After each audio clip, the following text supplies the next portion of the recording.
Shek was a Chinese military and political leader. He became leader of the Kuomintang after the death of Dr. Sun Yat-sen in 1924. However, his leadership was threatened by Mao Zedong. Mao was the founding father of the People's Republic of China.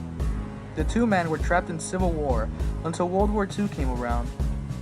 During the war, an alliance was made between both of them.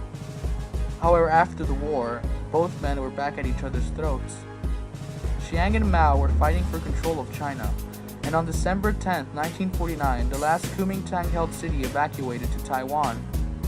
Mao had finally won. Under his rule, China would become a communist nation, and many innocent landlords and peasants were beaten to death at communist meetings.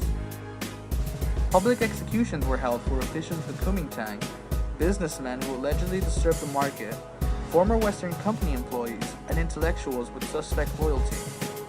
His reign of terror caused millions of lives in a poor economical state, which raises the question, what would have happened if Chiang had sustained control over China? First of all, if Chiang had retained his leadership over China, the economy would have grown substantially.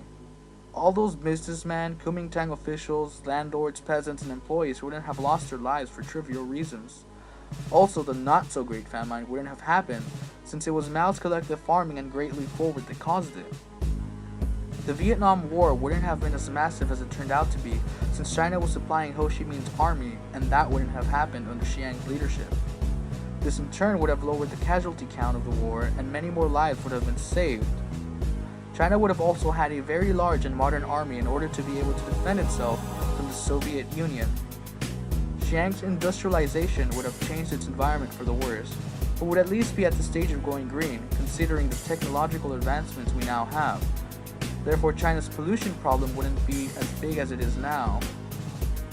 In the end, Chiang's loss allowed Mao to make many terrible decisions. He held public executions and beatings. He caused China's economy to regress, and he caused famine to emerge due to his policies and many failed plans to give China a great leap. If only things could be different, countless innocent lives could be saved, and China would be a thriving world power.